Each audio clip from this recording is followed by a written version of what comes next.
Bro, it's all a fucking scam. All of it. Every vaccine's a scam. Bro, You wish you had AIDS? I almost said it.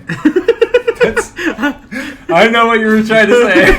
It was very simple. It's straightforward epidemiology. You take an infectious agent and you introduce it into a population.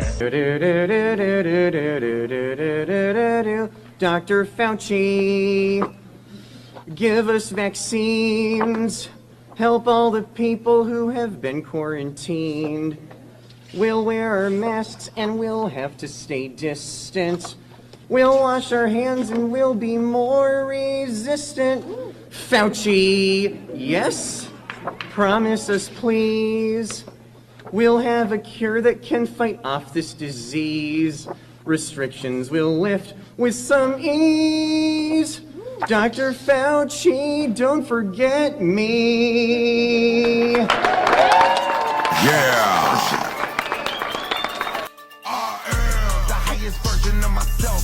I'm the highest version of myself. I know I am that I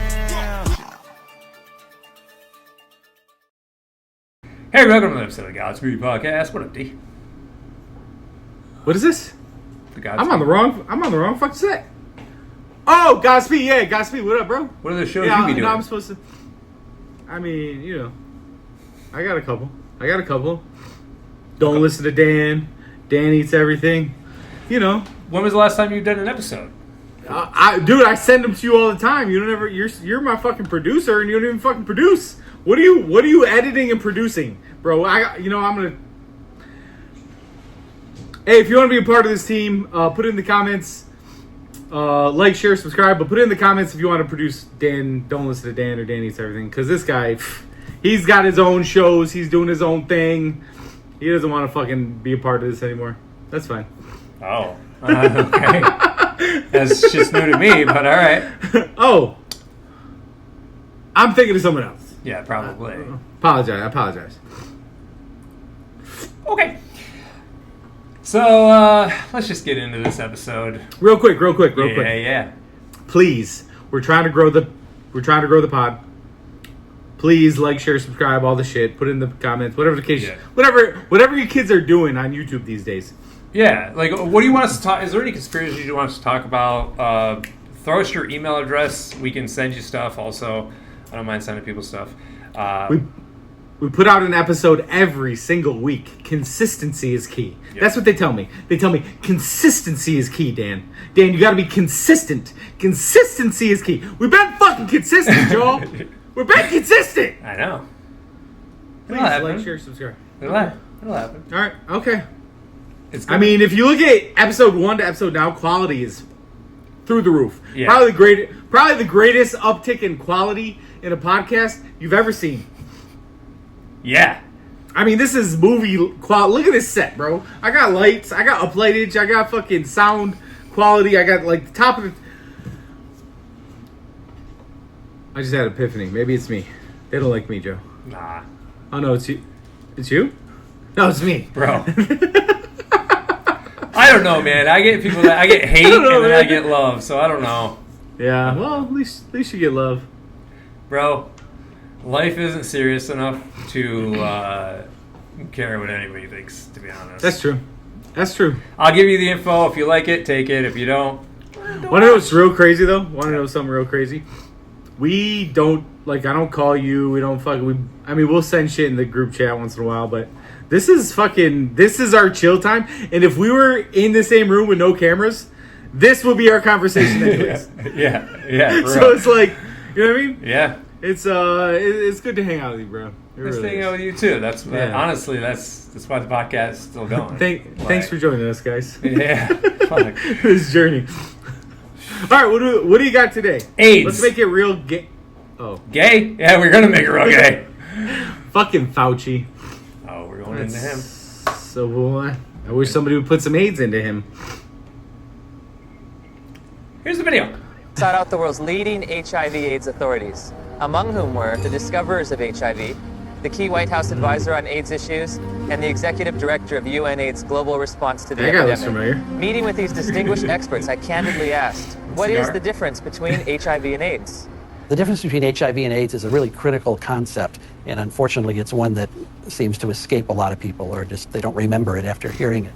HIV is a virus. AIDS is a syndrome caused by infection with the virus. So you don't get infected with AIDS, you get infected with HIV, and that causes AIDS. The biggest problem with the HIV theory of AIDS is HIV. There is a group of AIDS denialists that say that HIV does not exist and has never been isolated, which is as bizarre as it gets. We do not say that HIV doesn't exist. What we say is that the presently available data does not prove the existence of HIV. All right, what do you think so far? Yeah, I don't know. That was enough. Yeah, that was quick. There's not enough meat on those bones. All right, let's keep You know what I going. mean? Yeah, let's keep going. The National Center for Disease Control is reporting more cases of two rare and deadly diseases found in homosexual men. There is no apparent explanation for the That's outbreak. wild. This is an extraordinarily important finding. The CDC was looking for something like that when it came along. They were looking for it already. They were hoping there was going to be a new plague because polio was over. The CDC's budget was getting decreased. This is back in like the early 80s. There was double-digit inflation, a very high unemployment, a rapid military buildup, and a threat to decrease all domestic programs. And this led to reductions in force in the public health service, particularly the CDC. The Center of Disease Control, CDC, in Atlanta was under threat for reduction and even theoretically for closure. There were memos around the CDC that says we need to find a new plague. For them to justify their expenses and their existence and make their careers, they have to find infectious diseases. We need to find something that'll scare the American people so they won't give us more money. Once people recognized that this was likely caused by a virus, the media attention went from no news coverage to the most covered news story in history. People went from neglecting it to fear and panic. Hey, D, does this sound like anything else to you? Did something happen in 2020? Same old playbook. Hey, man, what happens if you can't find? Let's say you work in a machine shop, right? Or a machine shop, and you're fixing a vehicle, and you need this specific something to get the two pieces to connect to make it work, and you can't find. Do you want to anything. phone in a friend? We can call David. What are you gonna do? You're gonna fabricate it. Yeah.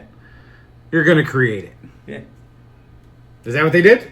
Pretty much. Is that what they did? Exactly what they did. Fabrication, Fauci. Yep. I spit on my mic. I did too. Okay, it's okay. That's what. I won't touch it though because it mutes it when I touch it. Oh. I'm back. Oh, you're back. Okay. Ooh, the colors went away. I don't do drugs. I swear to God. What? I said I don't do drugs. I know. This is just me. Sorry. Let's go. All right. Hey, play the next one. AIDS is not a disease, right? AIDS is a whole lot of different things. Depends on what country you're in. When your CD4 count falls below a certain arbitrary level, by definition, you have AIDS. You know, when someone's count goes down and it goes back up again, it's, politically they may still have AIDS. Medically, I don't think they do. If you develop any of a number of opportunistic infections or diseases, that puts you in the category of AIDS. We don't even know what AIDS is. AIDS is so hard to define because they change the definition of it every year. The definition of AIDS has broadened over time. It was revised in 1985, and then again in 1987. The changes in the definition have been political. Every time they change the definition, the numbers go up. The definition has changed many times. The biggest change was probably in 1993, which they then, added the CD4 count and HIV, and so you could not even be ill, but if you had a CD4 count consistently below 200, you now had AIDS. A closer look at the Centers for Disease Control's documents reveals that AIDS numbers actually declined in 1993, but a retroactive definition change increased the estimates by more than 100%.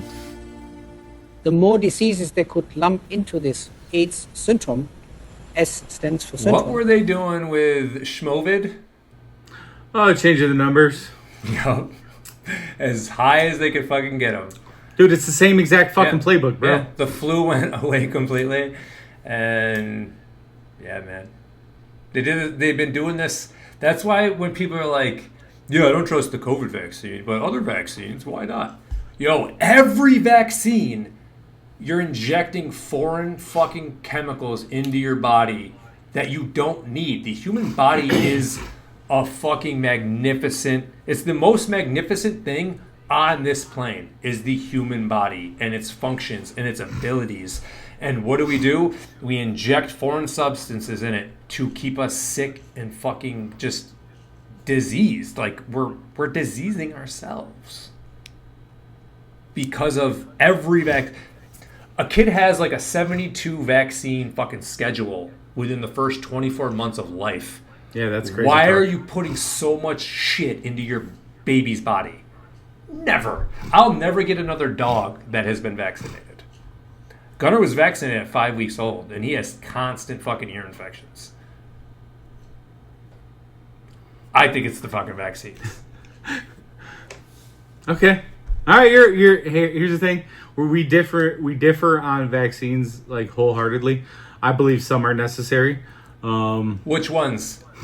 Oh, I would have to go through them all, but they've eradicated a lot of diseases throughout the years. Have they?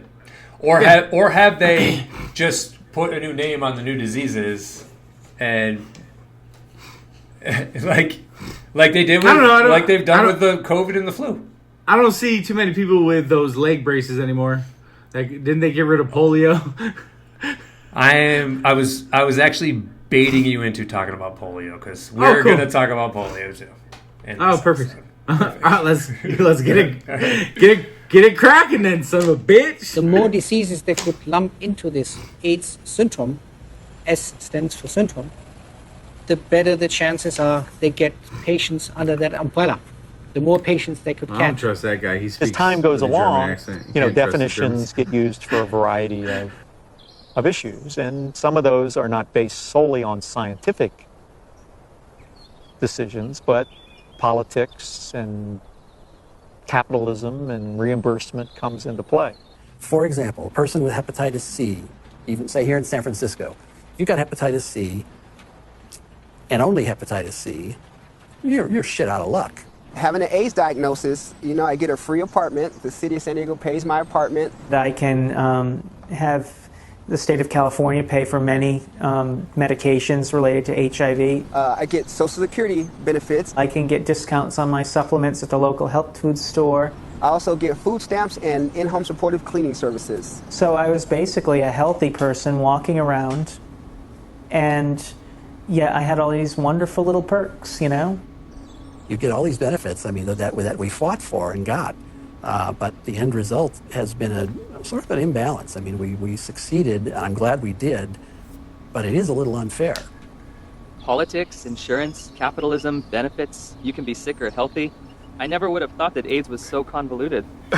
Right. Well, as I said, that has changed. How you define that scientifically has changed quite often, which makes it difficult to, for the lay people to understand. It makes it difficult for me to interpret the number.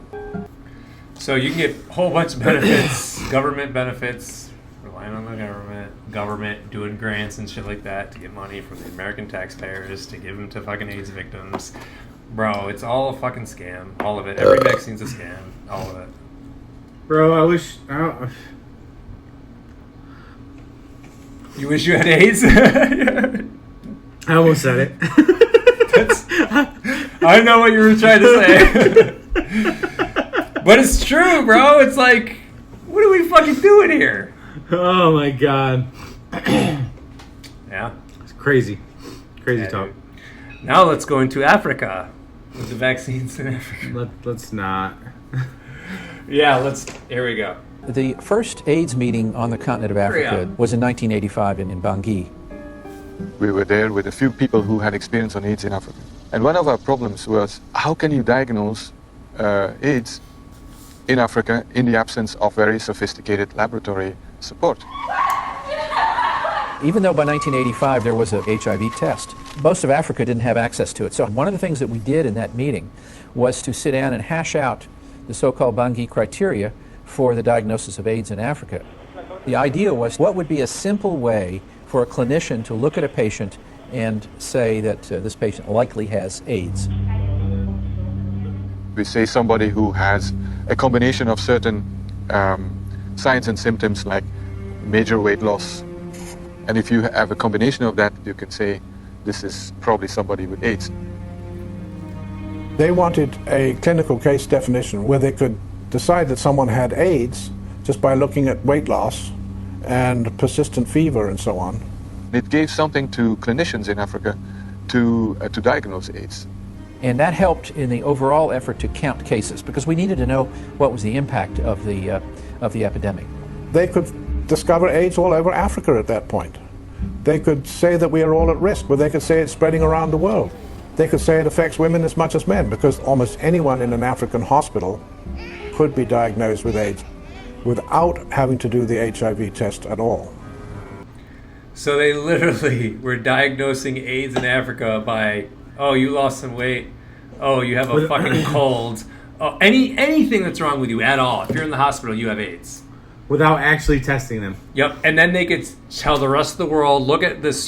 This is fucking pandemic, and be in fear of getting AIDS. And sounds about right, man. Yep. I mean, it's just the playbook. Yeah. It's the playbook, bro. Absolutely. Crazy. Gotta love the World Health Organization. Fuck, dude. CDC, my fucking balls, man. All right. Whole nations have been led to believe that, in some instances, that they've got large percentages of their population infected and doomed because of this supposed sexually transmitted virus. It's such a tragedy. Daniel, a lot of people here is very sick and is very tired. What kind of sickness do you see around here? It's HIV/AIDS. What is AIDS? We don't know. We don't know. So here you're living in a mud hut, and here come a white man with doctors who you respect, and they tell you that there is now among you an invisible disease, and it gets into your blood and can stay there unseen for years, and when it manifests itself, it's going to manifest itself in the forms of disease that you've always known. Maybe if you look skinny, if you lost weight, maybe they'll simply say, hey, you have AIDS, or you're coughing a lot, maybe. They'll say you have the disease. This cannot help but create extraordinary paranoia in people's minds. They say, well, what is going on with us? My neighbor next door he's got malaria. Does that mean that he's actually got this dreadful disease that the whites are talking about? Like I could be fat now, then the mentality is that if ever I become teen, then it could be one of the symptoms. I have to ask myself, why now? Why at this time?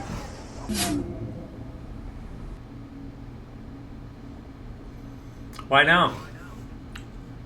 The CDC needed to make more money. Yep. And they ran their fucking tired ass playbook. Right. Dude, it's so obvious at this point, man. Yeah. Dude, I still have friends who think that I'm off my fucking rocker and too far gone. Not too far, but let's be honest here. In the beginning episodes of the show, it was touch and go, like with you agreeing. You're fucking consistently agreeing, bro. Well, consistently, middle ground. And that's what I'm saying. Like, it's so obvious once you're shown something, but then you're called crazy because other people haven't seen it or read it or reviewed it at all. You're just a crazy person.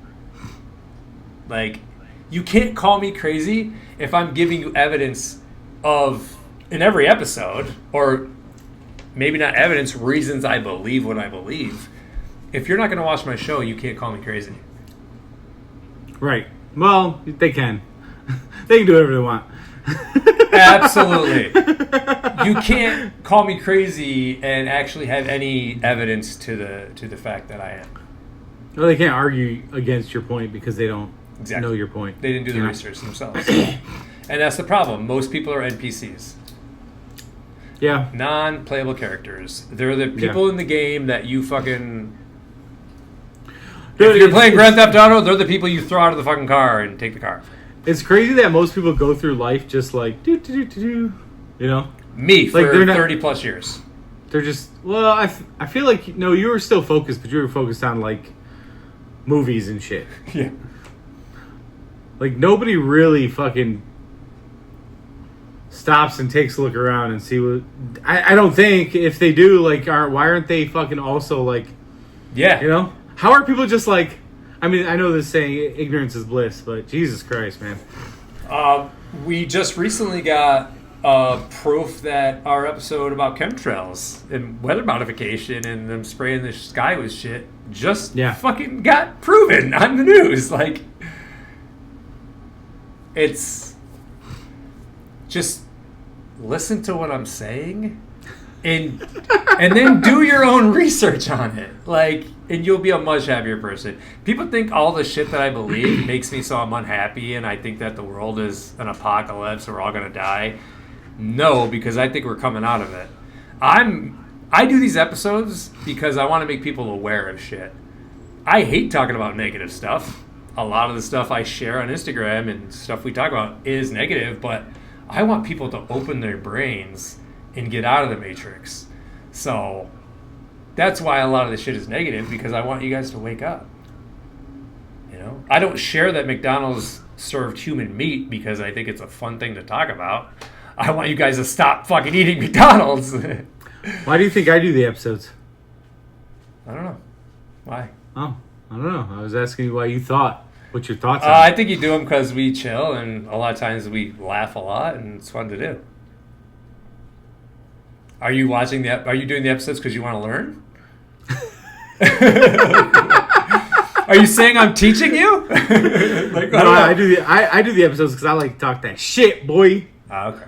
Okay. I got you. And you needed a sidekick for this. Absolutely. I mean, we were talking about doing a podcast about movies and sports and shit before this. Yeah, I know. You probably like that way more, actually. Not that I've done this podcast, though. Like, I've achieved something then. I'm not even excited that football season's coming up, bro. Yo, that's amazing. What's crazy though is I'm still gonna pay for fucking Sunday ticket, I think. But I probably won't even fucking watch many games. How is that dumb? Yes. Because Sunday ticket's like $99 a month or something crazy, ain't it? Yeah, it's like $100 a month. Yeah. It's only like $400. Anyways. I got Sunday ticket for like, I think a month, and I'm like, fuck this. Like, the only good thing about it was Red Zone. Nah, I like it. I like to watch my team play from start to finish without all the bullshit. You know. Anyways, let's go. All right. What do you got next? How come our antibodies aren't able to keep HIV in check? That's an excellent question. That's one of the great stumbling blocks.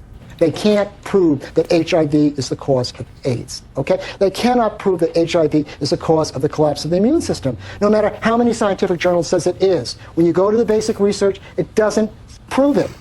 We are almost convinced that there is other factors that are involved in the loss of CD4 cells, and we don't know yet all the mechanism.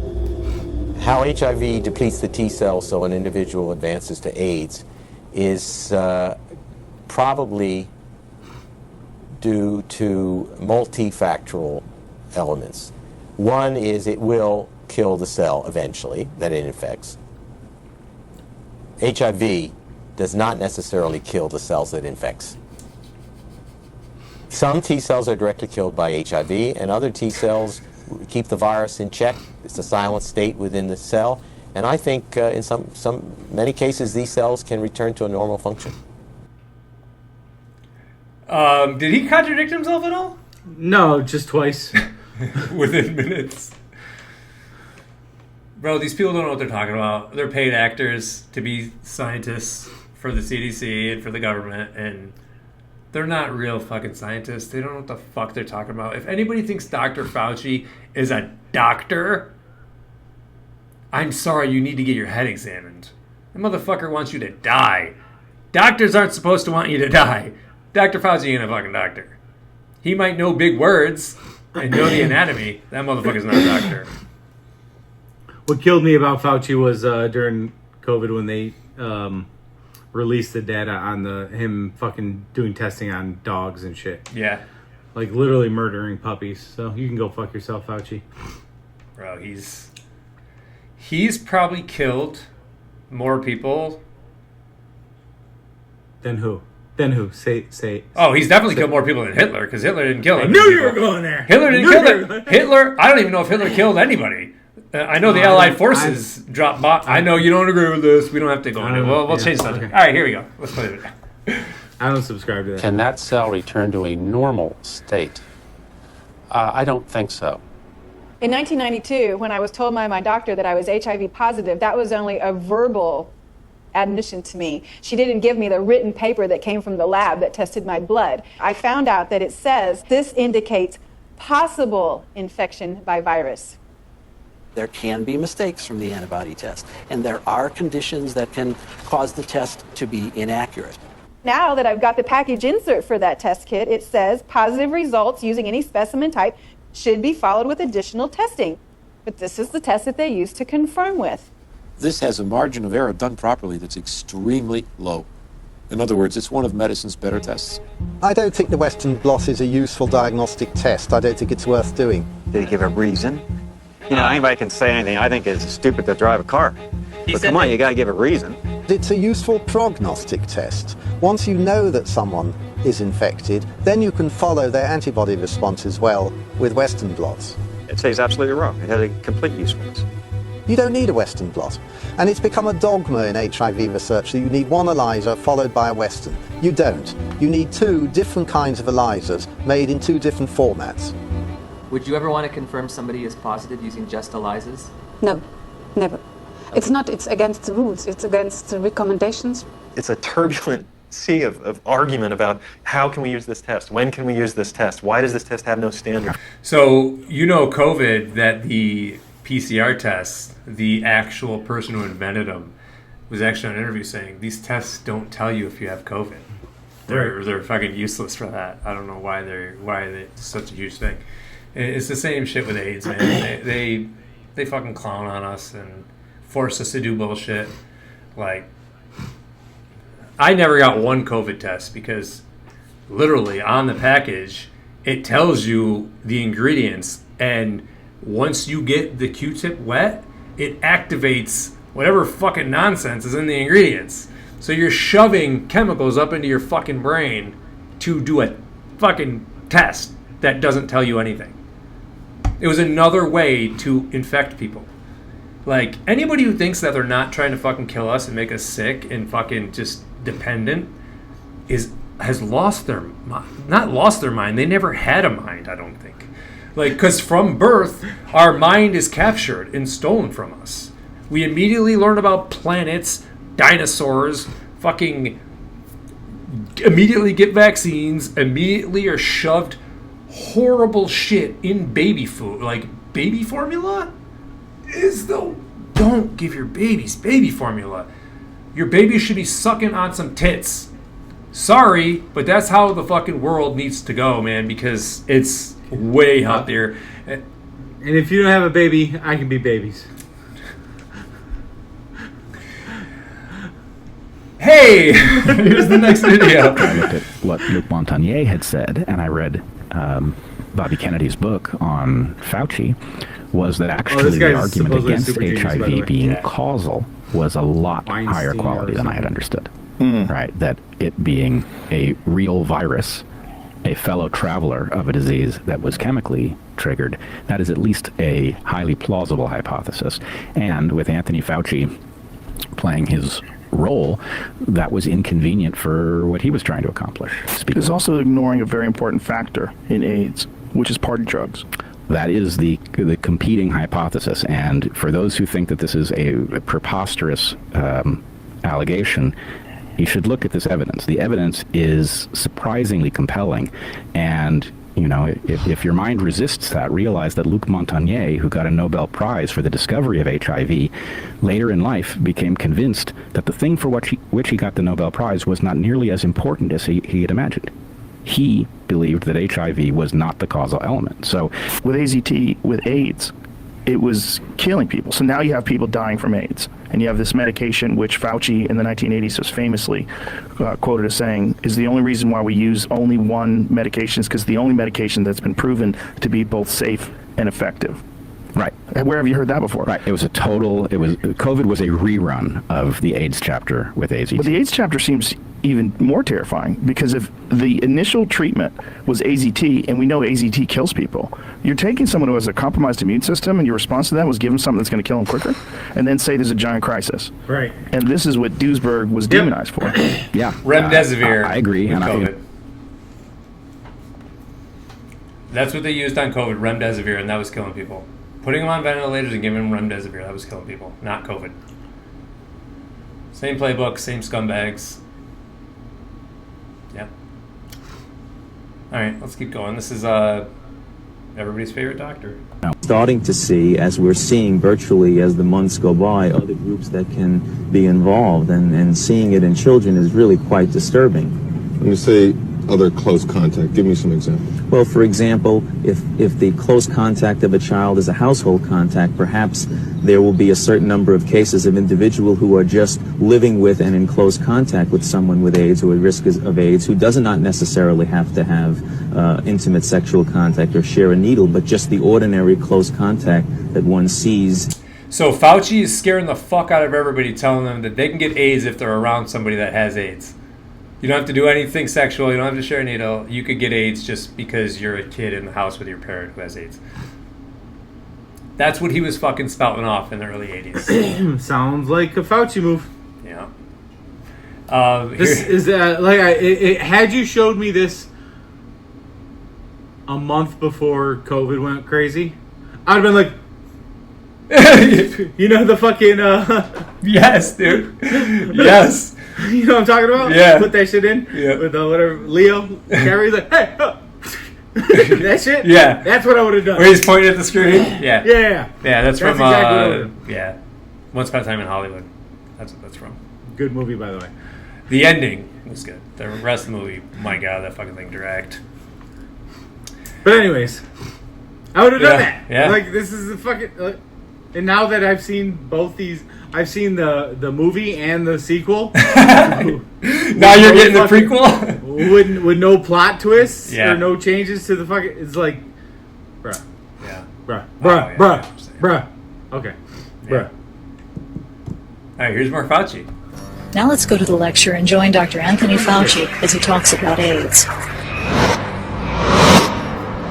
There is a protocol now treating infected women in their third trimester of pregnancy with HIV. As you can imagine, there is concern, safety concerns, both... Excuse me, not HIV. No, I said AZT, didn't I? Excuse me. Obviously, I meant AZT. If it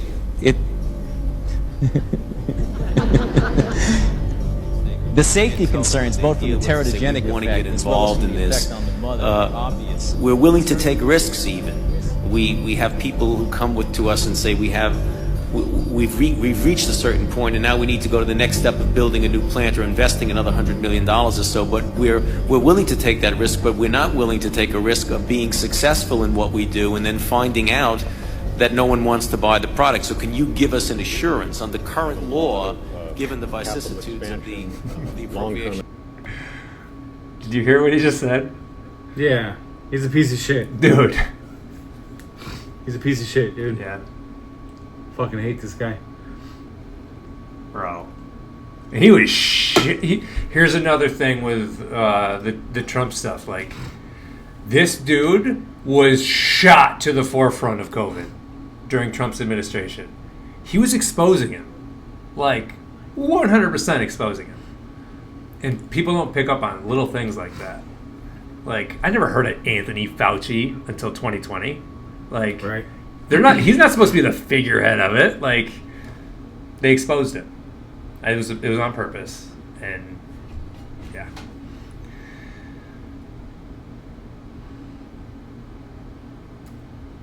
Fuck that guy. Here we go. He go meet his maker one day. Oh, dude, like I said, whoever is playing Anthony Fauci now, I think he's already in Gitmo or already been executed.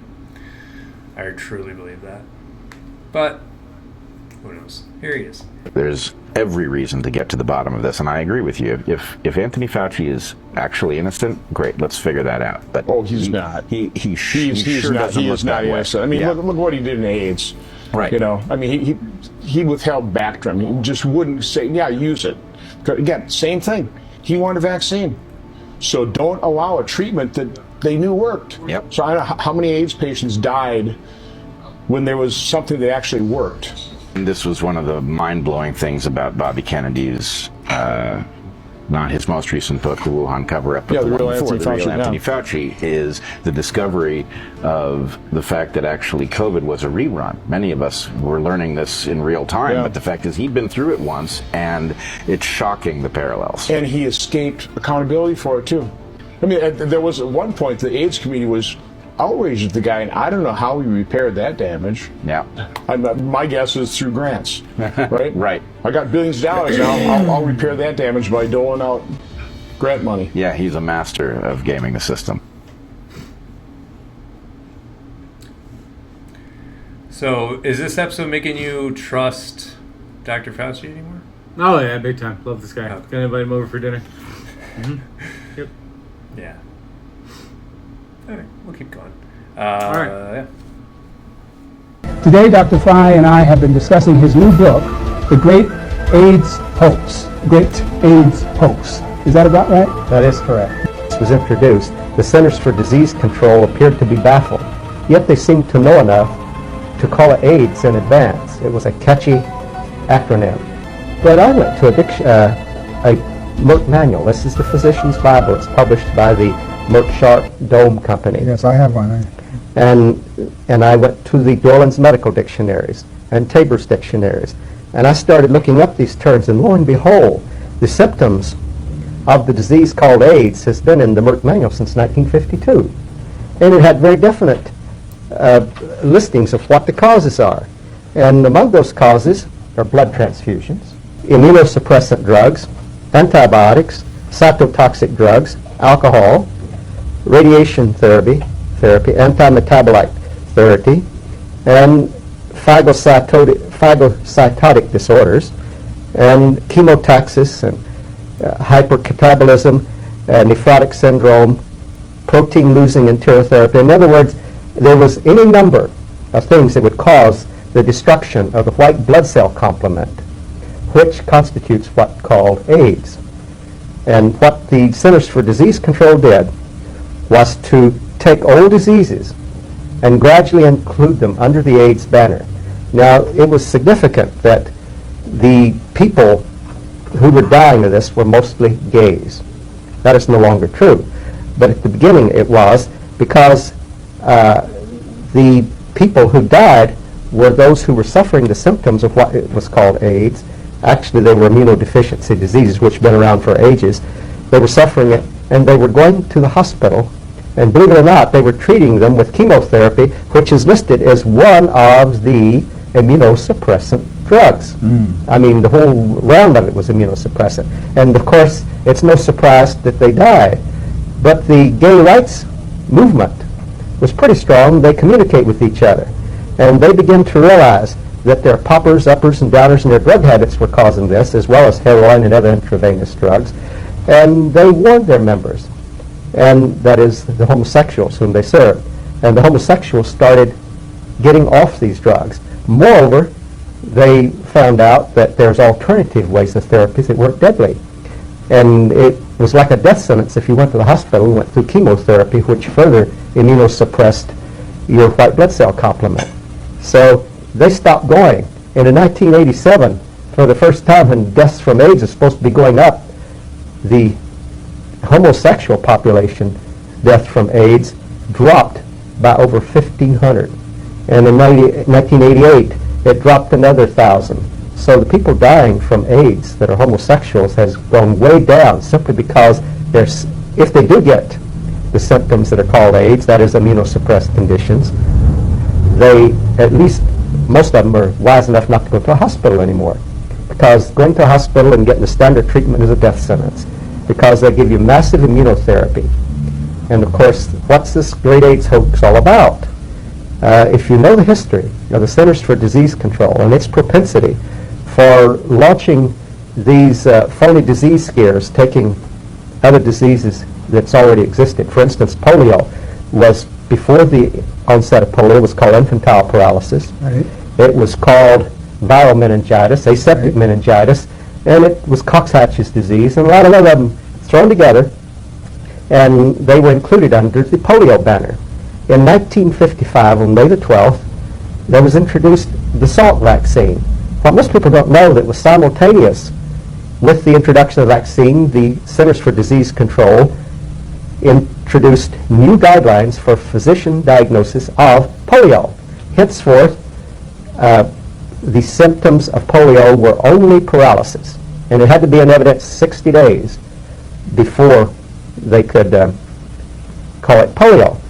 So that effectively wiped out polio, even if they hadn't had a vaccine, because when by the new guidelines, there was only a few hundred cases a year of polio instead of 50 or 60,000. And what they call polio before that is aseptic meningitis and the other diseases, were reverted to the old diagnoses. So they redefine and therefore eliminate and manipulate. That's correct. That's what the Centers for Disease Control do. They brainwash us. They get us all together through the press.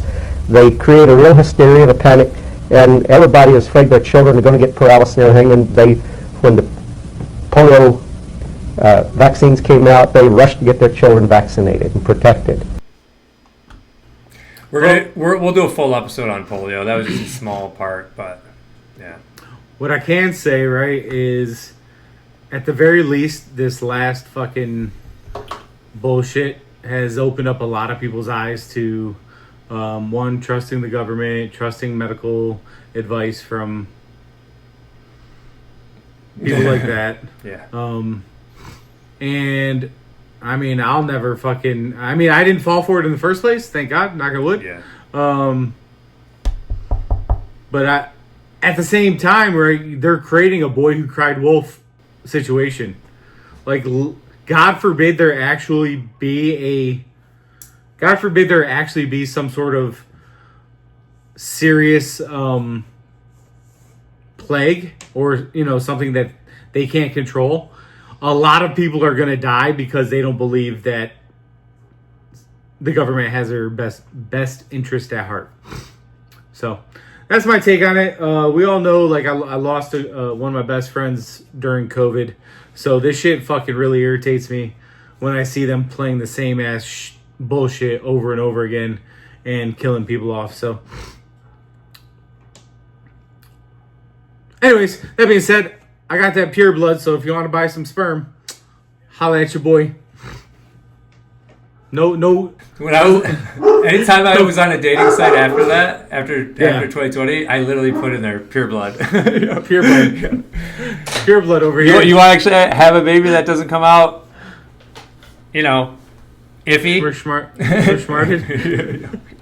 Smarted. Yeah. Oh shit. Let's be honest. My kid's gonna come out smarted either way, whether I got a vaccine or not. Nah, bro. It's all that chemicals you keep putting in your body. What you talking about, Willis? That chemical right there.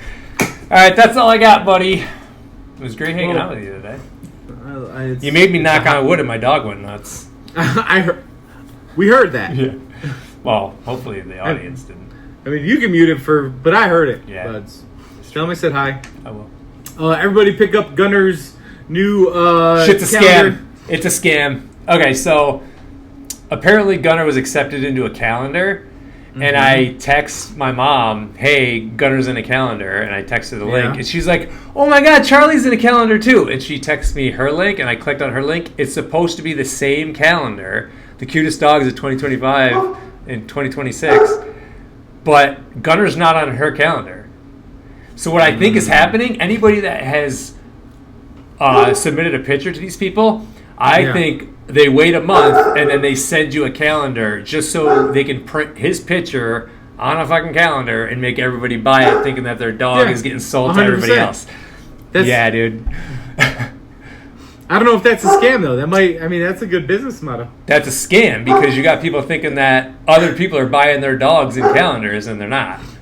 No, it's just one person buying their dog. Yeah.